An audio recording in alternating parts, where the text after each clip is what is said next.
Speaking with TJ Walker, the show where we dissect how and what world-class leaders communicate. Today on Speaking with TJ Walker, I'll be looking at a lot of top news stories, the messages and the messengers behind them, plus taking your questions. We'll be looking at what Keith Olbermann, formerly of MSNBC and CNN and ESPN and every other network, is up to these days. An analysis of the Al Smith dinner benefit speeches last week. Also, the latest on the presidential campaign, and more questions. But first, let's go to look at Keith Olbermann. Some of you love Keith Olbermann, some of you hate Keith Olbermann, and some of you may feel both. But he was a widely viewed, perhaps the most viewed host on MSNBC, although in fairness to Bill O'Reilly and Fox, the ratings were never anything to really cause any source of concern for the folks over at Fox. Bill O'Reilly always beat him. But Keith Olbermann has famously sort of burned bridges. He left MSNBC in a huff, went to Current TV, sort of left there in a huff, or gotten rid of. He was so difficult. That whole network went kapooey. But apparently he got such a big payout. He's now, so we're talking tens of millions of dollars. He now feels like he can do anything he wants, and good for him. He's recently started doing essentially video blogs on GQ, Gentleman's Quarterly, not something you normally think of as a preeminent outpost of political commentary, but they were looking for something to kind of jumpstart their website and the traffic there. They made a deal with Keith Olbermann. I don't know what they're paying him, if anything, or if he even cares. Huge profile of him in the New York Times in the last few days talking about this. And here's the thing. I've seen a couple of his clips on GQ. Very simple looking set. It's really just him talking and reading from a teleprompter, and it has generated tens and tens of millions of views, and that's without any advertising, not much promotion. He claims nothing other than his own tweeting. It does show that there is an interest in insightful political commentary, and here's the thing that interests me. It's not about the comedy. Now, you may find that Keith Olbermann occasionally has some wit about him, but by his own admission, he's not trying to be Bill Maher or Jay Leno or Samantha Bee or John Oliver. I mean, there's a lot of liberal political commentators who are comedians and humorists, and their comedy is what draws the audience in. That's not the case with Keith Olbermann. Now, there are a lot of commentators on the right, whether it is the far right, alternative right, the Alex Joneses of the world, the mainstream right like Rush Limbaugh. But there are many commentators in audio and video format on the right who attract huge audiences, really not so much on the Democratic liberal side. And I am speaking of commentary and news analysis, not delivering news. And Keith Olbermann, in that regard, is really a lot more like the conservatives in that he's giving his analysis. He's not delivering news. He's not breaking news. He's giving perspective, analysis, and commentary, and he's generating huge audiences. Now, Olbermann famously cannot get along with people, cannot get along with managers. By all accounts, GQ is just sort of letting him be. They've, I guess, set up a studio for him, and they let him come in a couple times a week, shoot a few, and he leaves. And this may be a winning match. What I still don't understand, because, folks, I predicted this several years ago. What I said at the time was, why doesn't Keith Olbermann just set up his own little studio in his apartment, do his own thing, not worry about any managers, not worry about any bosses, just do it himself, monetize it himself? And this is sort of one step up from that. I guess there's a teleprompter, a studio, sort of one person there to run the camera. But if you look at what he's done so far, and folks, go to GQ.com and check it out yourself. Plus, just go to YouTube and type in Keith Olbermann, and you can see what I'm talking about. I do think this is the future. Now, I have a bit of a self-interest in this because I started doing political commentary, not just communications commentary, political news commentary in a video format way back in the late 1990s. Now, that was too soon. People had a hard time downloading and watching a video commentary. But I have a strong interest in the medium, and I think at some point Keith Olbermann is going to say, what do I need GQ for? I'll just do it myself, sell my own ads, have no boss, no manager, no nothing, just unfiltered Keith to the public. Is that going to appeal to most people? No. But it certainly could appeal to millions. Ultimately, I think that's where he's headed, because Keith Olbermann is a talent. And I say that in the same breath that I say Rush Limbaugh is a talent. Rush seems to be a little better at getting along with bosses than Olbermann does. But they're both great communicators, and I, for one, am looking forward to hearing more from... And I do still listen to Rush occasionally, but I also look forward to hearing from Keith Olbermann occasionally. Okay, we spoke about humor. Humor is something that is valuable not just to political commentators, but to politicians. Ronald Reagan was the master of humor. He was always great at the annual Gridiron Club meetings and dinners in Washington, the annual press gala events, where politicians are invited and they make gentle fun of each other and they make fun of themselves. Ronald Reagan was the master of that. Truth be told, Bill Clinton's pretty good at it. George W. Bush, not bad at it. Obama's pretty good at it. And that leads us to last Thursday night's event, the annual Al Smith dinner. It's the Catholic Charities event. It's an annual event, but it gets big play every 4 years because the Republican and the Democratic nominees always show up, and they sit next to each other, separated only by the cardinal. Now, it happened this year, and Donald Trump's speech did not go over well. He didn't have, let's say, the best of jokes, and he was booed. He was told to shut up. He was told he was an embarrassment, and his jokes went over like a lead balloon. The problem with Donald Trump is, well, there's a lot of problems. He can't seem to make fun of himself. The only joke that even was close to making fun of himself is when he said, I don't understand why Michelle Obama gets such great reviews for her speech. Melania gave this same speech and she didn't get good reviews. That brought a big chuckle throughout the House. But even there, he wasn't making fun of himself. He was making fun of his wife. And here's a guy who has famously said he apologized, and then in the last debate said he didn't apologize to his wife for his whole on the bus grabbing you-know-what comments. Now, Hillary Clinton, let's be fair now, Hillary Clinton's speech was not particularly well received, but compared to how blunt Donald Trump was, how sort of obtuse his attacks were on Hillary, nobody really noticed Hillary's speech and the fact that her jokes weren't that great. So, folks, a little advice to politicians.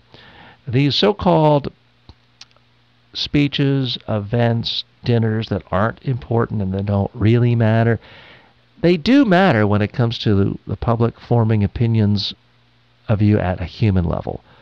Do they like you or not? It definitely has an impact on the media's opinions of you. You can, of course, make the case that someone could be a great public official, govern from the standpoint of what's in the best interest of the public at all times, and not be funny. And on the other hand, you can make the case that someone can be wildly funny, have a great sense of humor, and constantly make decisions that are against the public good. I get that. I'm not saying it's fair. but I am saying it is reality. So if you are a politician, you don't have to become a world-class comedian. You don't have to go to stand-up comedy school, but I do think, a stand-up comedy workshop, an improv workshop, here and there, occasionally wouldn't hurt. Making sure somebody on your staff, someone on your speechwriting crew, has a passing interest in stand-up comedy, probably a good thing. Folks, this program is brought to you by Media Training Worldwide for all of your public speaking, media training needs. We're here for you. If you would like to get a taste without any risk, you can do so. We're happy to send you at no cost, no obligation. You don't have to give a credit card. But if you got an upcoming speech or media interview or podcast and you want to prepare, we'll send you our online media training course and an online public speaking course, plus a couple of books at absolutely no charge. All you have to do is click on the link in the show notes or just go to mediatrainingworldwide.com and click on the link for the free online training, and you can start learning today. So please use that resource. Folks, we'd like to hear from you any way that's convenient to you. So you can post a tweet at TJ Walker on Twitter. You can post a comment on our Facebook page, LinkedIn, YouTube. Wherever you are experiencing this program, you can post your comments, your questions, or your suggestions for guests. I did get an interesting question from one of my online students earlier today, and I want to share that with you and give you a question in more detail. So this one comes from Lee, and he says, TJ, I just want to know if the speaking life is conducive to being a good parent.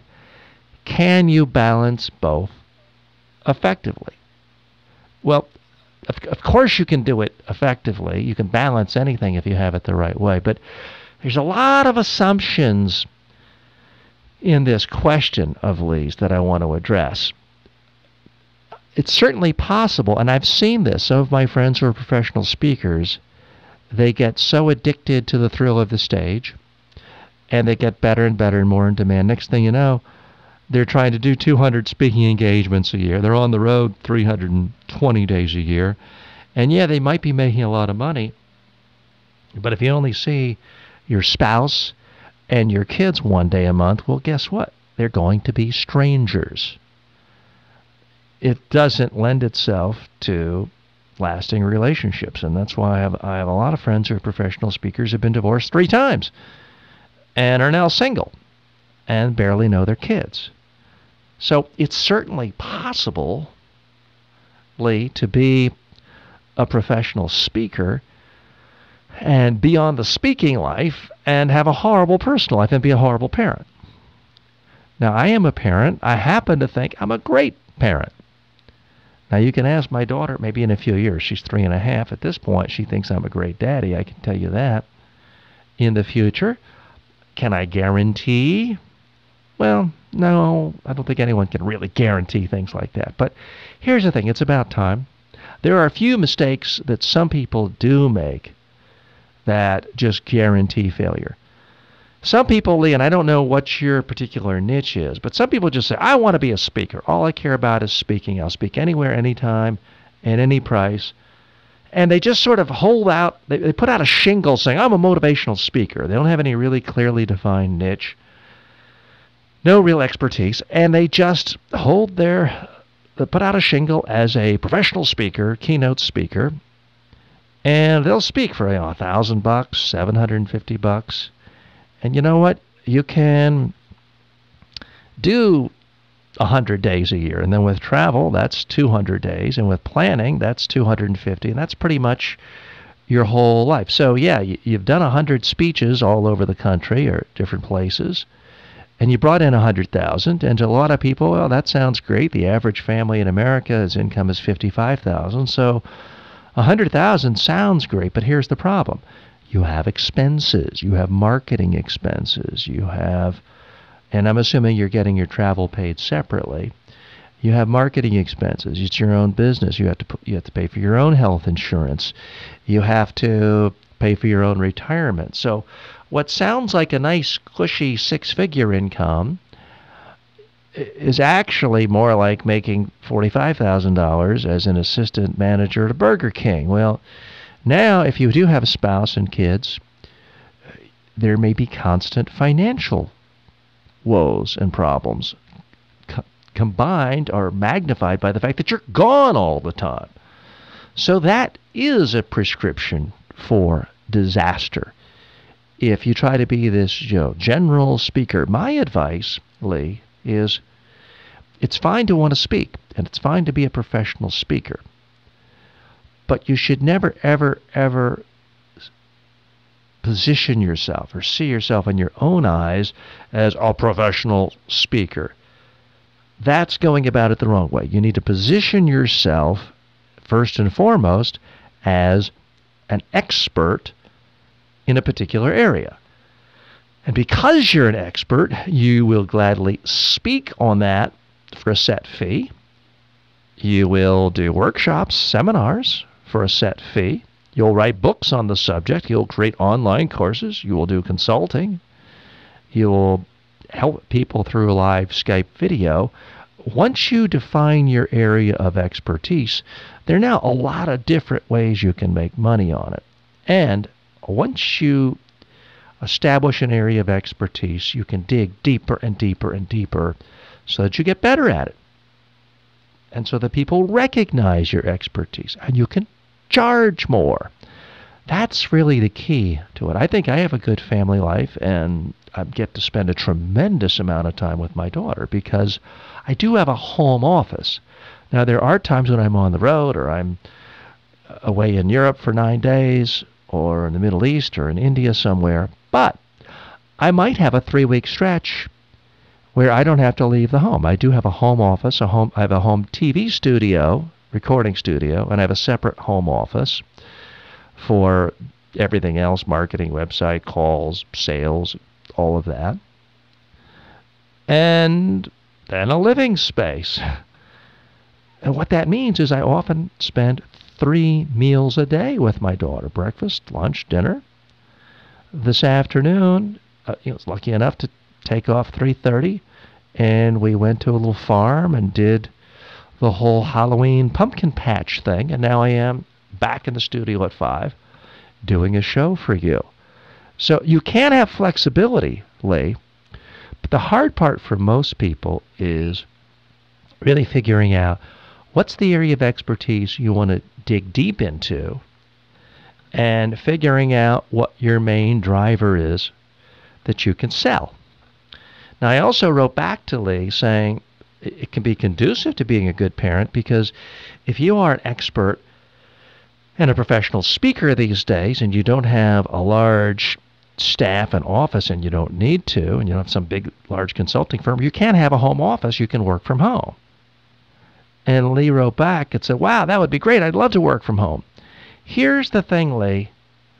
Be very, very careful of anyone selling you on the idea of helping you have a home-based business or a professional speaking business. Be very leery of that. I've met, at this point, thousands of professional speakers, many of them with home offices. I've never met anyone who started off because they started looking for a home-based business. Your focus, first and foremost, has to be on some subject matter. For me, I've always been fascinated with communicating. Media, speaking to the media, speaking to live audiences, politicians speaking, newsmakers speaking. It's just naturally been an interest of mine my whole life. So for me to talk about it, read about it, think about it, analyze this, it comes second nature. So when I started selling my services, it wasn't a big stretch because it was a culmination of everything I've done before. And, I didn't start off selling with the fees I do today. I mean, I started off selling my services at the bottom end, $1,000 a day, sometimes even less, many, many years, decades ago. Now I sell for a lot more. And I don't mind telling you. If any of you want to write to me, I'll certainly tell you what my fees are, but I won't broadcast it here in the pod, although I may in the future. It's not a big secret. But let's put it this way. It's enough that, in theory, if I only got booked once in a month for a day, that's more than most people make in a month, and it's enough for my own nut. Again, I don't say that to brag. That just means I'm a professional level speaker trainer. So, Lee, my advice to you is don't focus on a home-based business. Don't focus on being a professional speaker. Focus on becoming the #1 expert in the world on some subject matter. And make sure it's a subject matter people care about. Now, you could be the #1 expert in the world on how to tie a Windsor knot or how to tie a bow tie. And I'm sure there's some ways of making money on that. And certainly you could have websites and videos that you monetize. But for the life of me, I've never heard of a convention hiring a speaker to talk about how to tie a bow tie or a Windsor knot. So I don't think that is a big enough niche. But I could be wrong. Don't listen to me. Listen to the marketplace. So my advice to anyone who wants to be a professional speaker, before you start worrying about your lifestyle and worried about being on the road too much, you got to worry about anyone hiring you even once. And then you got to figure out a way of duplicating it.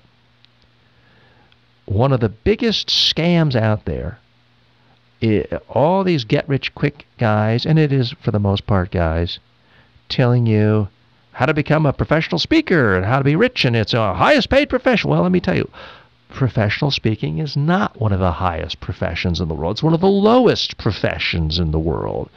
If you actually look at the reported revenues from people who are members of the National Speakers Association.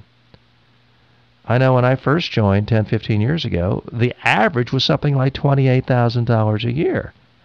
Again, we're talking about less than what the assistant manager at Burger King makes. Now I think it's maybe up to $45,000, $48,000. So we're not talking about the highest paid profession. Of course it is true that there are certain celebrities. If you are Bill Clinton or George W. Bush, yes, for 1 hour you can get $200,000, $300,000, $400,000, even $500,000.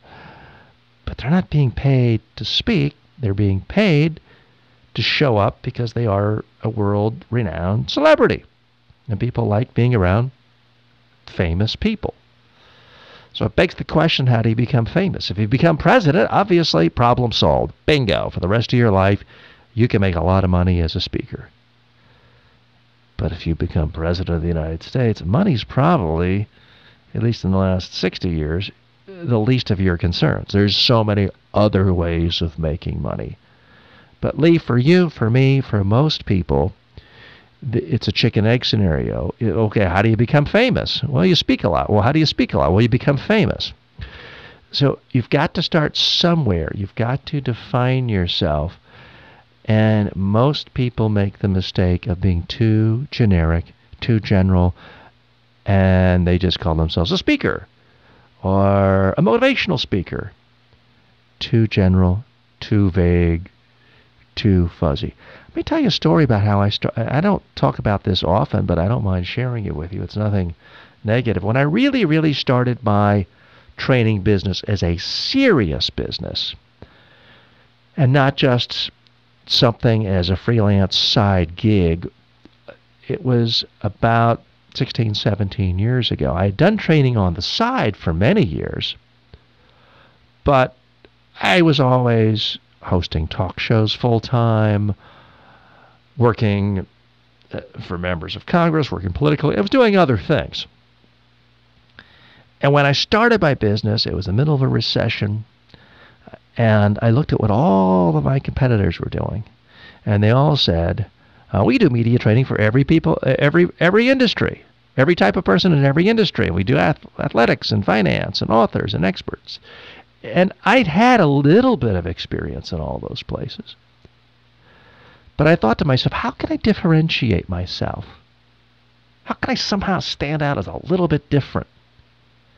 And how can I stand out as the best at something? So I looked at all of my clients, and I had done a little dabbling here and there of some politicians, a few athletes, a few authors, an obscure Osmond brother here and there. This is 20 years ago.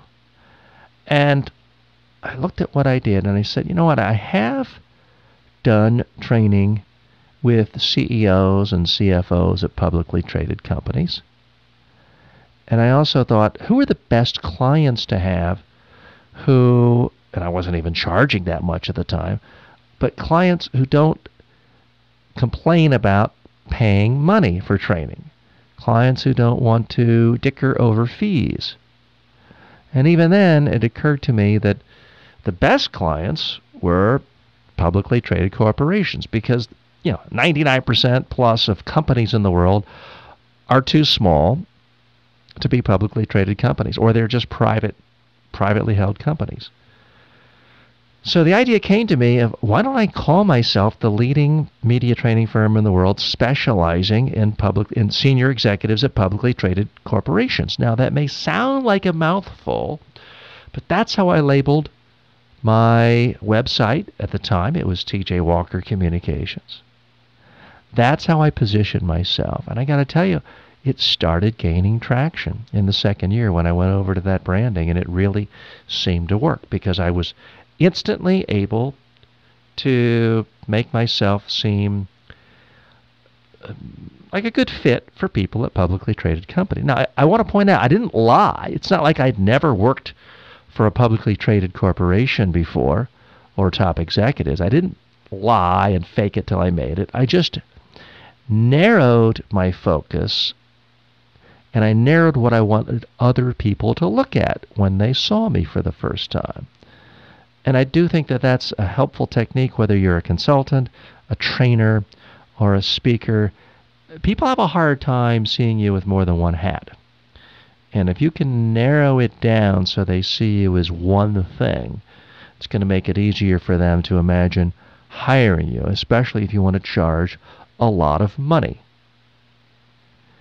And that's what I did. Now, I no longer do that because I found I had other ways of marketing. So now, anytime someone calls me and they say they're in a particular industry, I just instantly start bombarding them with clients in their industry that I've worked for. And I create a personalized video for them where I talk about them, their concerns, their needs, other clients in their industry I've worked with, their issues. So I'm able to personalize it in a different way.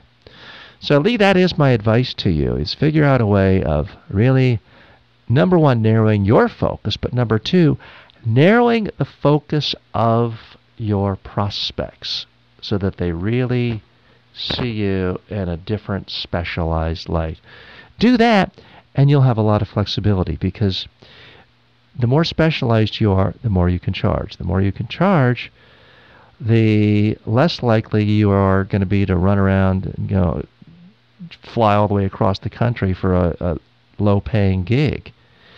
You want to be turning down most of your prospects because they can't afford you long run. Or you want to be able to sell them on videos, online courses, books, things that don't take your time, that you can do while you are home spending time with your family. Lee, good luck with your career and good luck with your family. You really can have it both. I'm TJ Walker. Thanks for joining me. See you tomorrow. Thanks for listening to Speaking with TJ Walker.